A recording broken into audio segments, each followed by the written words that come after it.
Good evening. My name is Alexander Hagan. I'm the CEO of a small, medium-sized tech company in Silicon Valley. Previously, I was a research engineer, financial analyst, and a financial journalist. Tonight, I'd like to speak to you about the disturbing trends that are developing in the world today.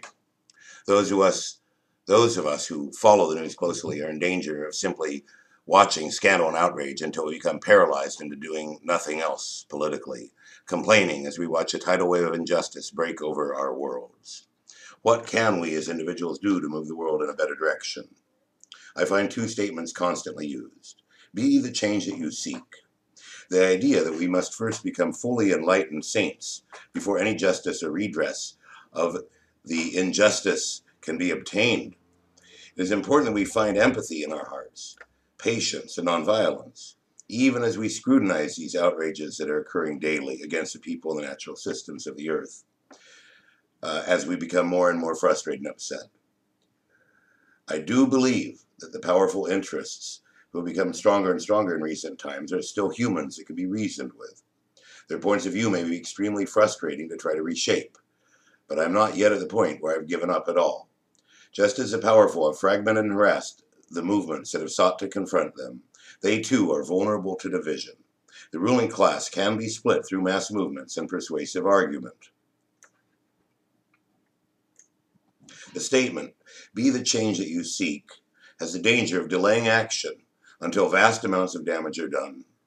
I would answer that making changes in the world transforms a person, that to be a revolutionary in times of great injustice is to be spiritually alive, and that any other choice is collusion, basically evil, and makes this internal spiritual transformation a moot point and even irrelevant. So we have to balance action with personal character development. The second statement I hear constantly is, what can I do? I'm only one person. The sentiment in the United States is one of total personal powerlessness. I asked my father, for example, a former left-leaning history professor, what one of my family members who said this, what can I do line to me, what she should do. He suggested she should donate money to an abused animals fund. From my point of view, this would be the worst possible distraction, and it's incredible that a left-leaning history professor also has effectively admitted that we are powerless. Well, apparently so. So these two questions to me are vital. The statements I'm about to make are not loosely researched opinion, they are indisputable double-referenced facts. I've tried very hard not to make any journalistic mistakes, and when I've done so, I've updated the note sections to reflect any errors. I am deeply concerned that the majority of people in the world are not aware of these events. Those of us who do study the news carefully, especially the alternative media, look in horror at the snowballing concentration of power and wealth. For example, in the Chronicle today, there was an article about negative inflation. That is to say that savers are actually having their deposits shrink.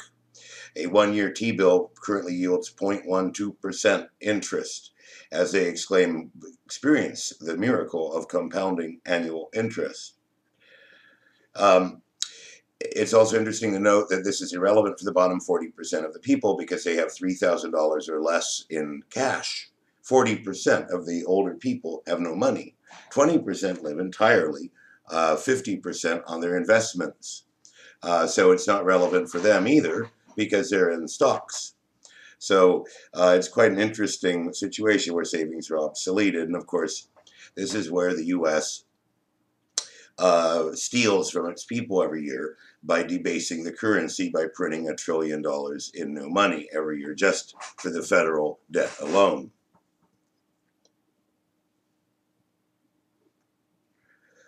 What are the powerful interests that control our society? Briefly, the mainstream media is no longer engaged in anything resembling what journalism should be. Fox News and MSNBC, while actually having very similar ownership and interests, appear to be different, and in some respects are. But more and more they share a common worldview.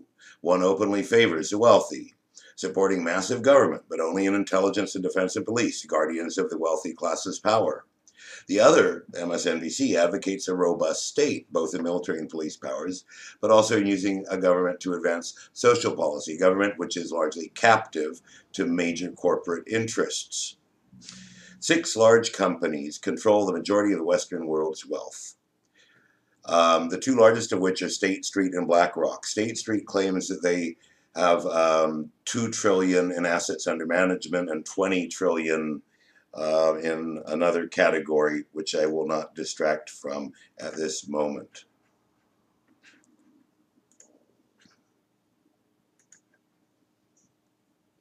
The CEO of BlackRock, Larry Fink, was the #1 person who Tim Geithner of the U.S. Treasury spoke to in his first term of the Obama administration. BlackRock is even bigger than State Street. And these companies are very publicity adverse. If you Google political sentiments of State Street, you will find nothing. If you even go to Wikipedia and look for the CEO of the second largest controller of cash in the world, you will find no Wikipedia article, although I do intend to remedy that.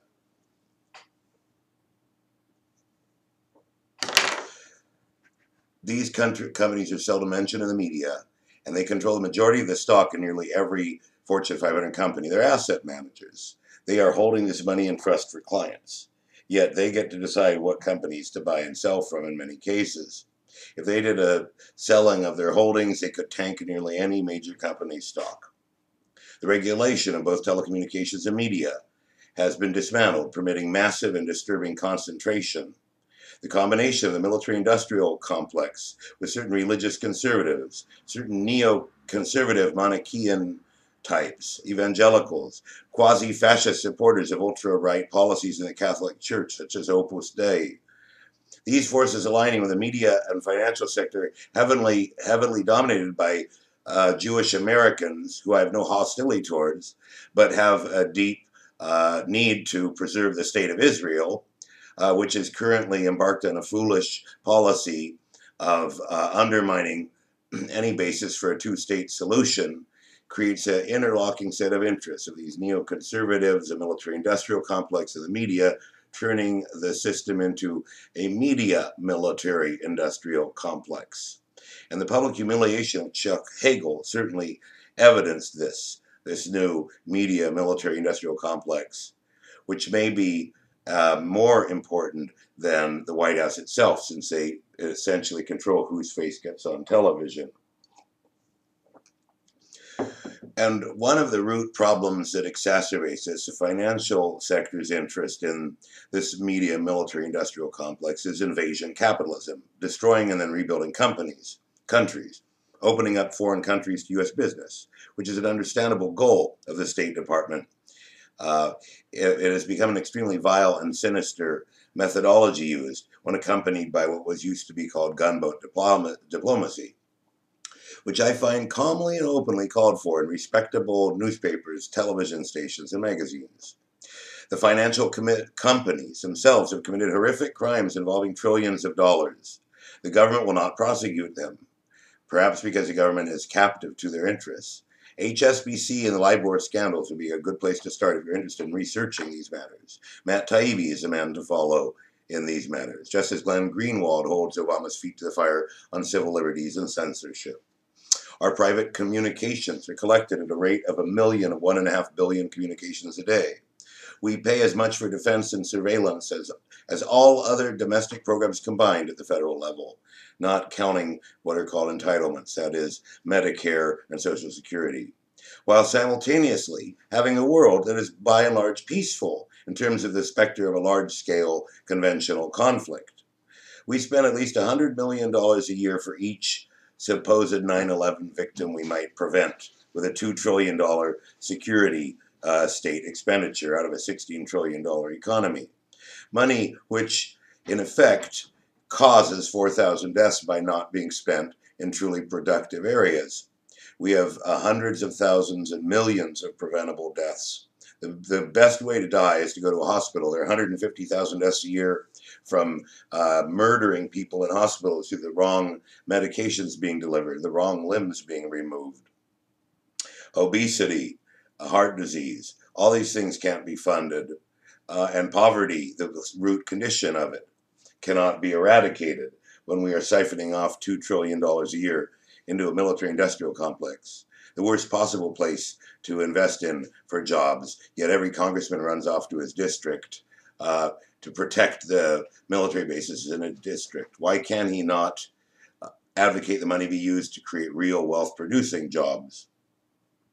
So we're in effect killing, with this $2 trillion misallocation of funds, 1 million people a year, while supposedly saving a few hundred lives from some theoretical terrorist acts. Whereas in fact our policies would actually create more people who hate us. They may not be able to strike us at the moment, but we cannot keep this up forever. We cannot become a prisoner of our own bad policies. Additionally, the massive security state makes us less safe and leads to a fearful, cowed citizenry. Those of us who report on these things do live in fear. Fear for acting morally, because it is immoral to stay silent when you see these things happening. Bradley Manning, Julian Assange, and those few people in the government still willing and able to try to expose daylight on these matters, the whistleblowers, all are aware of the fear. In fact, in Dante's Inferno, there is a special level of hell dedicated specifically to those who stand by and do nothing. If I feel the pressure of self-censorship, worrying about the effects on my job from political activism, imagine how much more so do those in positions that are truly in this public spotlight. Is it not interesting that the one effective critic of unbridled power and finance, the Attorney General of the state of New York, Eliot Spitzer, was taken down to his sexual peccadillos? Sex crime is one very good way to destroy anyone who resists the corruption in the system. The Obama administration has taken the imperial presidency of Bush to a new level, with Greenwald, Taibbi, and others calling Obama Bush on steroids. Our country has been engaging recently in war crimes of a horrific nature in the name of spreading our values. We currently have an archipelago of military bases being built from here to Colombia, the whole area that we have inflamed in our war on terror rather than treating drugs as a medical issue. The rest of South America has broken away from us, and we have very little influence there. The whole policy is ham-fisted. An area in flames and bleeding and in pain from Mexico to Colombia, the rest of the continent prospering, broken away from U.S. influence, with the exception of Chile. We have engaged in war crimes of a horrific nature all over the world recently, spreading our so-called values. Afghanistan, Libya, Somalia, Yemen, Mali, Iraq, Syria are all places where mass death, looting of the country's assets, destruction of its archaeological heritage, the most heinous forms of torture imaginable, which there's an excellent piece on that the BBC just broke called In Search of Colonel James Steele, which will make your blood run cold. It's also on Friday's episode of Democracy Now! With Amy Goodman. All of this could not have happened without us. The petromonarchies, Qatar and Saudi Arabia in particular, have been collaborating with us in many of these sordid affairs.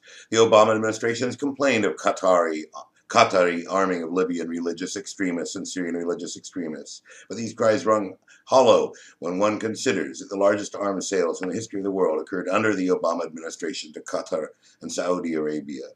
Add to this the national security laws, whose very interpretations are secret, and a public who is denied access to this information through their media, who has utterly failed to inform them on the majority of these matters, perpetuating a thought monoculture coming from the Washington bubble. These national security laws run roughshod over the Bill of Rights, while our constitutional law professor, President Obama, presides over one of the most serious assaults on the Bill of Rights in the history of our republic. I have witnessed the assault on my children's minds in a seriously broken public education system. In fact, I would have been better off just teaching them a few hours a day at home. They're too busy, though, to actually learn, sitting in classes, being distracted, disciplined, taught at whatever random level the other kids are capable of functioning at. Our higher education system has turned into a system that seeks profit and power, betraying its clients, the students. Our electoral system has become a joke. A two-party state, which is a structural flaw in our country for a long time, has become little better than a one-party state. The computerization of voting machines has been done completely incorrectly. It's the subject of major scandal. Just search the word Diebold and Greg Palast if you're curious about it. And thus far, it's only been used to tip elections, such as in Ohio in the Kerry-Bush race. That is, to steal close races. In Florida, they stole the race by accusing black people of not being permitted to vote because they had criminal records and mass delisting them when in fact this was not the case. It is shocking that such a large nation cannot even issue an audit trail for its voting systems. Our system wouldn't even certify the very observers that we send overseas in some cases. It would be far better to simply have open ballots than secret ballots, which are so secret that we ourselves don't know whether they were counted or who that they were counted for. The Republican Party has now begun to institute rules that are popular in totalitarian parties, such as the Bolsheviks and the Nazis. A top-down system of electing the local rank and file. After the embarrassment of the Ron Paul candidacy, the local leadership is now to be selected by national committee. This is an oversimplification, but if you research this, it is a black mark of shame on the Republican Party. So what are the solutions? Well, for our current macro system, the United States of America, I seriously think we have to have a constitutional amendment to add a third legislative body similar to the House and the Senate that's based on a national popular vote. It's not regionalized, wherein fractional candidates and parties are represented. A multi-party democracy. There are very few in Congress that vote against the attack on constitutional liberties, the attack on the internet through both Defense Department, NSA, CIA-type maneuvers, and intellectual property laws, the vote against war, that we were willing to cut off funding to Israel if she does not allow the Palestinians the right to vote. It's an unbelievable state of affairs that we are funding a country that has a set of people living in it that are not allowed to vote. Those few who do are targeted for removal. With an unbelievable near 90% re-election rate, those who stand up for these principles are defeated through being targeted. Dennis Kucinich is one. Pete Stark is another. Pete Stark was a local Bay Area representative who was driven out of office effectively by the local newspapers. And it wasn't until after he left office that I found out that he was somebody who voted consistently, very courageously, even if he was an old curmudgeon. If you research the handful of Congress people who stand up for peace and liberty, you'll see they're all targeted and taken out one by one. Alan Grayson, Dennis Kucinich, Pete Stark. I haven't studied the Republicans who've been targeted, but I assume the same is on their side. So it's time, ladies and gentlemen, brothers and sisters, to turn our eyes to the solution. This will be my last broadcast in principle, which focuses on the perfidy of the ruling classes of the Western world. I will no longer spend my time while I'm studying the state of the world, tallying their sins and watching them in horror and reporting on it. God willing, they will watch us as we build better systems, better institutions, and better organizations to obsolete, crony, globalist supercapitalism. I do commit to being the change that I seek, and I ask you to do the same, and to help provide an answer to the abdication of personal responsibility to change the system that I hear all around me. What can I do about it and be the change that you seek? These are the two statements. Don't buy, well, so here are some of the action items for this night's broadcast. Don't buy anything from any large business that you can get from a small business. Boycott every company with bad policies. Use the boycott power extensively. Use private doctors that do not work for chains if possible. Every penny you spend should go directly to the producer, and the producer should be a small business or an incredibly enlightened large business. Donate to and support alternative, serious, fact-based media. Don't buy telecommunication service from media giants. Don't buy media services from telecommunication giants. Watch alternative outlets that oppose the crony capitalist policies of the United States and the West. Watch the U.S. business-dominated media if you want to see the dark side of Iran or Putin. But watch Iran's Press TV and Russia Today to see a critique of our corporate interests. These are examples. Don't give money to the Republican or Democratic parties, except in close elections that are swing in your swing districts that you're living in. Vote exclusively for third parties. Organize cooperatives, alternative education and medicine structures, locally owned energy. Start small businesses. Don't pay taxes. Put considerable effort into legal tax strategies that starve the government of your cash. Don't subsidize invasion capitalism, totalitarian brainwashing masquerading as education, the surveillance state, or the war on drugs.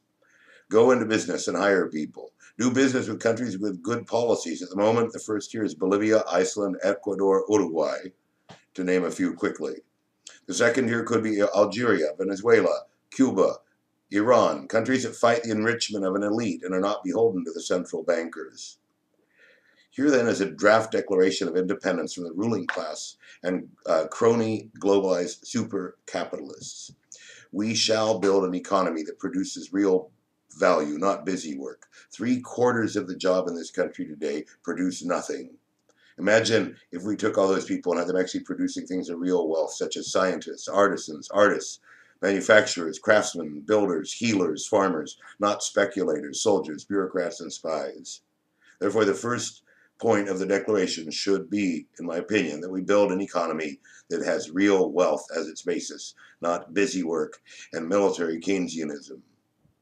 We shall build a political structure where no one will ever again have to say, "What can I do about it?"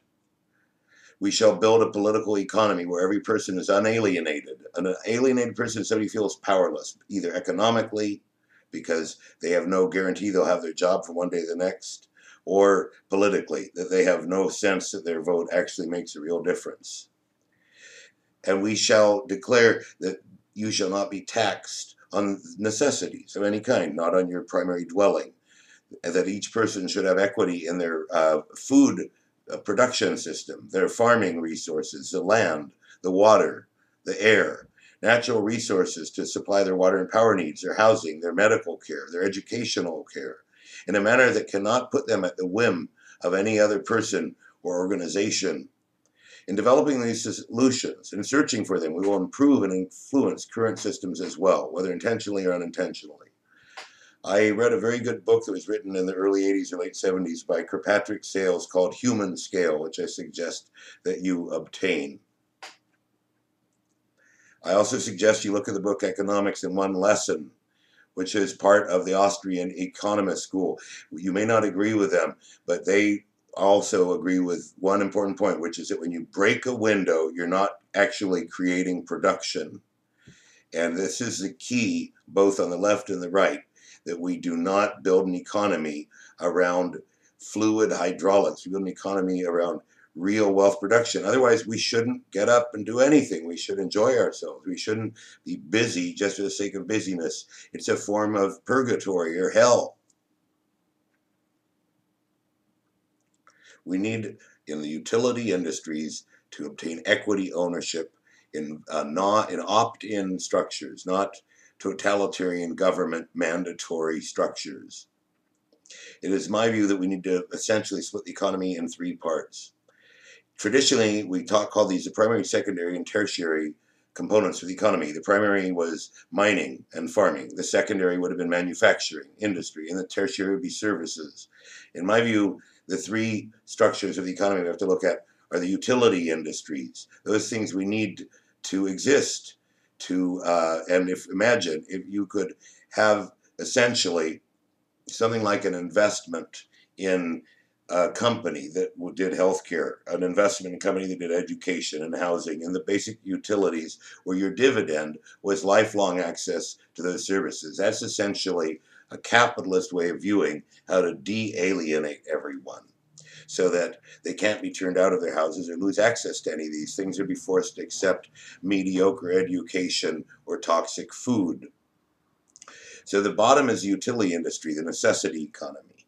And that should be organized in many, many different ways. But everyone should have 100% ownership and there should be no taxes whatsoever. People should be able to entirely stop working if we automate and finish all the work. Get it done. Build the bridges, build the robots, and it's done. I mean, don't jobs eventually have an end? So these utility industries are housing, education, medicine, food, clothing, and power.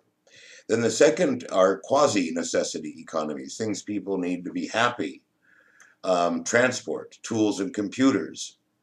Then the tertiary aspect of the economy, that is the part that remains capitalist entirely, which is luxury industries.